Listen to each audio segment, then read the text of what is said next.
আজকে আমরা যে অঙ্কটি করব সেটি হলো সাধারণ গণিত 3.4। সাধারণ গণিত 3.4 এর এই যে অঙ্কটা আছে উৎপাদকের বিশ্লেষণ। এখন অঙ্কটা আমরা সর্বপ্রথম বসাবো x³ + 2x² - 5x - 6। এখন এটা আমরা দেখতে পাচ্ছি এখানে চলক হচ্ছে x। যেহেতু চলক x তাহলে আমরা ধরে নিলাম এটা f(x) এর function. f(x) = x³ + 2x² - 5x - 6। এখন আমাদেরকে ভাগশেষ উপপাদ্যের সাহায্যে কোনো একটা সংখ্যা ধরে নিব যাতে করে f(x) এর মান 0 হয়। কারণ আমরা জানি ভাগশেষ উপপাদ্যে যদি f কোনো একটা সংখ্যা দিলে যদি 0 হয় তাহলে ওটা হবে তার উপর উৎপাদক।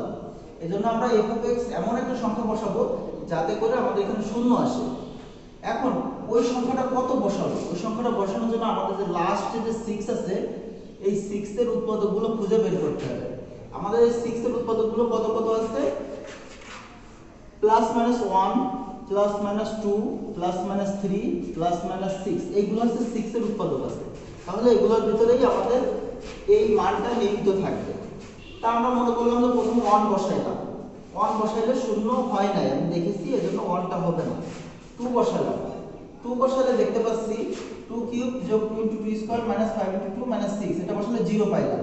তাহলে আমাদের এটা একটা উৎপাদক হবে এবং এই উৎপাদকের ফরম্যাট হচ্ছে x - 2। এটা আগে অটোমেটিক লিখতে হবে x - 2। এরপর যেটা বসানোর জন্য 0 হলো ওটা আমরা বসিয়ে দেব।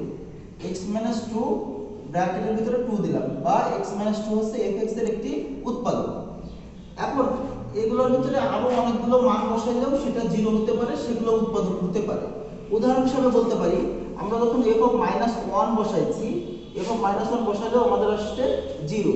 তাহলে উপপাদ্যের সূত্র অনুযায়ী x মাইনাস এখানে যা বসালে 0 পাবো ওটা বসিয়ে দেব।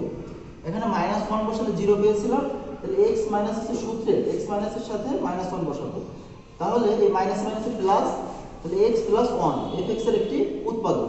এখন কথা হচ্ছে যে এই অঙ্কগুলো যদি আমরা বসাইতে চাই f(2), f(-1), f(1), 3 এরকম বসাইতে আমাদের অনেক সময় চলে যাবে। এটার জন্য আমরা কি করব? আমরা সর্বপ্রথম ক্যালকুলেটরে সায়েন্টিফিক যে ক্যালকুলেটর আছে ওই ক্যালকুলেটরে পুরো অঙ্কটাকে বসিয়ে ফেলব। x³ + 2x² - 5x - 6 অঙ্কটা বসানোর পরে এরপর আমরা ক্যালক বাটনটা চাপ দেব। ক্যালক মানে হচ্ছে ক্যালকুলেশন। এই ক্যালকুলেশন বাটনে আমরা চাপ দেব। চাপ দেওয়ার পর একবার বসাবো 1, একবার 2, একবার 3 এভাবে বসাইতে থাকবো। আবার বসাইতে পারি -1 -2 -3 এভাবে বসাইতে থাকবো। যেটা যেটা বসালে 0 হয় সেটা উৎপাদক হবে। এখন আমার সবগুলো চেক করার দরকার নেই, যে কোনো একটাতে 0 আসলে আমরা সেটা দিয়ে অঙ্কটা করে ফেলতে পারি। তা আমরা তোমাদেরকে দেখানোর জন্য দুই পদ্ধতি এখানে দেখিয়ে দিয়েছি, এর বাইরেও হতে পারে। এখন দেখা যাক এখানে আমরা করলাম এই লাইনটা আমাদের প্রশ্নে দেওয়া আছে, আর এই লাইনটা আমরা গ্যাপ দিব। এই লাইনটা আমরা এখন করব না করে এখন আমরা 3 নাম্বার লাইনে চলে যাব। 3 নাম্বার লাইনে এসে আমরা এখন কি করব? আমাদের যে উৎপাদকটা পেলাম x - 2, ওই x - 2টা আগে বসাই নেব। এখানে x - 2 বসানোর পর এখানে আমার অঙ্কে ছিল x³ কিন্তু আমি এখানে বসিয়েছি x - 2। তা আমরা শুধুমাত্র প্রথম টার্মটা ক্যালকুলেশন করব। তাহলে আমরা x³ এখানে বসালাম, x³ কে ভাগ দিব এটারও প্রথম টার্ম দিয়ে, x³ ভাগ এটা। তাহলে এখানে প্রথম টার্ম হচ্ছে x, কারণ যেহেতু x - 2 হচ্ছে উৎপাদক তাহলে প্রত্যেক ক্ষেত্রে আমাদের প্রথম টার্মটা থাকবে x। তাহলে x³ কে ভাগ দিলাম x দিয়ে, এটাকে ভাগ দিলে থাকে x²। তাহলে আমাদের এখানে x² দিয়ে গুণ হবে। এখন এটার সাথে এটা গুণ করে দিই, x³ - 2x²। তাহলে এইটুকু আমরা বসালাম। এখন আমরা এখানে যা বসাবো ঠিক সমপরিমাণে এখানে প্লাস করে দেব। তাহলে -2x² আমরা এখানে বসালাম, তাহলে এখানে আমরা +2x² লিখে দিলাম। এখন এইখানে আমাদের এই -2 এর সাথে করেসপন্ডেন্ট আমরা 2x² কে এখানে লিখে দিছি, কিন্তু আমার প্রশ্নে কিন্তু আরো একটা 2x² রয়ে গেছে, ওটা এখানে আমরা বসিয়ে দিলাম। তাহলে 2x² + 2x² = 4x²। একবারে আমরা এখানে দুইটা আলাদা আলাদা না লিখে একবারে আমরা এখানে 4x² টা লিখে দিলাম। তাহলে আমাদের x² পর্যন্ত কাজ শেষ। এরপরের কাজে আসি আমরা। এখন আবারও একই কথা, এটা আমাদের প্রথম টার্ম এবং আমরা আবারও x - 2টা বসালাম। এখন এই ক্ষেত্রে আমরা প্রথমে এটাকে বসালাম 4x², তার নিচে আমাদের এখানে সবসময় x আছে, উৎপাদক যেহেতু x - 2, x দিয়ে ভাগ করলাম। তাহলে 4x² ভাগ যদি x দিই তাহলে আমার থাকে 4x। এই ক্ষেত্রে আমার গুণ হবে 4x দিয়ে। 4x এর সাথে x গুণ করলে 4x², 4x এর সাথে -2 গুণ করলে হয় -8x। এখন এই যে মাইনাস 8x টা আমি আগে বসাইলাম, মাইনাস 8x বসানোর সাথে সাথেই অটোমেটিক আমার এখানে একটা প্লাস 8x চলে আসবে, প্লাস 8x চলে আসবে। এখন প্লাস 8x বসানোর পরেও আমার এখানে অতিরিক্ত একটা মাইনাস 5x আছে, সেটা আমরা এখানে বসাইলাম। এখন এই দুটো যদি আমরা ক্যালকুলেশন করি, এই দুটার বদলে 8 থেকে 5x বাদ দিলে 3x টা থাকে, তাহলে আমরা এই পুরোটার পরিবর্তে এটা রাফে করব, রাফে করে এটার মান আমরা 3x টা এখানে বসিয়ে দেব।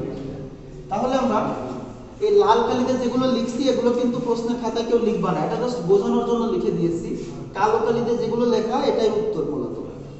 এখন দেখো এখানে 3x পাইলাম, আর লাস্টের যে টার্মটা থাকবে এটা অটোমেটিক বসিয়ে দেওয়া যায়, লাস্ট টার্ম আছে 6, এটা বসিয়ে দিলাম। এখন এখানে আমাদের এটার সাথে এটা গুণ করলে 4x² - 8x টা আমরা দেখিয়েছিলাম আগে। এবার x - 2 আছে এখানে, আর এখানে আছে 3x, তাহলে আমার এখানে আছে 3x আর নিচে আছে x। 3x ভাগ x করলে আমরা এখানে আসে 3 দ্বারা এটাকে আমরা গুণ করে দিয়েছি। 3 এর সাথে x গুণ করলে 3x, 3 এর সাথে -2 গুণ করলে -6। তাহলে আমরা সবখানেই দেখলাম x - 2 টা গুণ আকারে আছে, আর x - 2 টা আমরা এখন কি করলাম, কমন নিলাম। কমন নিলে আমার এখানে থাকে আনকমন কি কি থাকে, x² + 4x + 3, এই তিনটা জিনিস আমাদের আনকমন থাকে। এখন এই ক্ষেত্রেও তোমরা আবার সেম ভাবে করতে পারবা। কিভাবে, এটাকে fx ধরবা, ধরে আবার f 1 2 3 এগুলো বসাই দিতে পারবা। অথবা এই যেহেতু আমাদের এখানে তিনটা টার্ম আছে, এটা দিয়ে তুমি মিডল টার্ম করে খুব সহজে করতে পারবা। তাহলে এটা তুমি মিডল টার্ম দিয়েও করতে পারো, অথবা এরকম fx ধরে এভাবেও করতে পারো। তা আমরা মিডল টার্ম দিয়ে করাটাই সহজ মনে করতেছি। তাহলে এটা যদি মিডল টার্ম করি আমরা, তাহলে আমাদের কি আসে 3 গুণন 1, তাহলে 3 আর 1 যোগ করলে 4x, তাহলে x² যোগ x দিলাম যোগ 3x দিলাম, তার সাথে +3। x টা কমন নিলে কি থাকে আমাদের এখানে, এই দুটোর ভিতরে যদি আমরা x কমন নিই তাহলে এখানে থেকে x আর এখানে থেকে 1, আর এই দুটোর ভিতরে যদি আমরা 3 কমন নিই তাহলে এখানে থেকে x এখানে থেকে 1।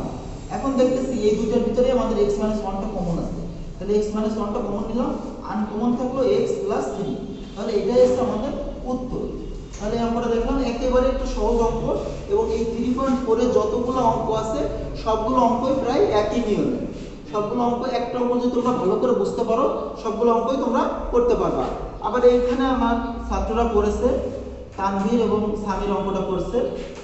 অঙ্কে দেখা যাচ্ছে যে এখানে -1 আছে, -1 দিয়ে ওরা বসাইছে, বসানোর পর 0 আসছে, তাহলে সেক্ষেত্রে উৎপাদক পাইছে x - -1 বা x + 1 fx এর একটা উৎপাদক। তা ওরা কি করছে, এটাকে এটার নিচে এই লাইনটা আগে লিখছে আর এই লাইনটা পরে লিখবে।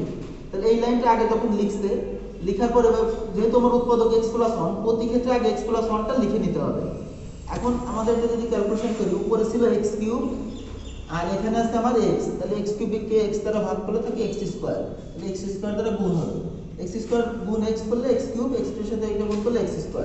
এখন যেহেতু x² প্লাস আমরা করছি, আর এখানে আরেকটা, এখানে ছিল দুইটা x², একটা x² যেহেতু আমরা এখানে কাজে লাগিয়ে ফেলেছি, আমাদের আরো একটা x² আছে এখানে। তারপর এখন আবার আমরা x + 1 বসালাম, x + 1 বসানোর পরে এখানে আমার আছে x² ভাগ x করলে এখানে থেকে x, তাহলে x দ্বারা গুণ করতে, x দ্বারা গুণ করলে x এর সাথে x গুণ করলে x² x এর সাথে 1 গুণ করলে +x। এখন আমার এখানে ছিল -6x, কিন্তু ওরা লিখছে এখানে +x, এজন্য ওরা আবার কি করছে, এই +x এর জন্য একটা -x লিখছে, আর এখানে ছিল -5x, তাহলে মোট মিলে -6x। তাহলে এখন আবার যদি আমরা কমন নিই, এই x কমন নিলে x + 1 করলে x যোগ x আসলো, আর এখানে যদি আমরা লিখি -6 একটা লাস্ট ছিল ওটা বসিয়ে দিলাম। তাহলে x + 1 টা যদি আমরা আবারও উৎপাদক আকারে রেখে দিই, তাহলে এখানে আমরা যদি -6 কমন নিই, এখানে আছে কি -6x আর এখানে আছে x, তাহলে এটা কাটাকাটি করলে -6 আসে।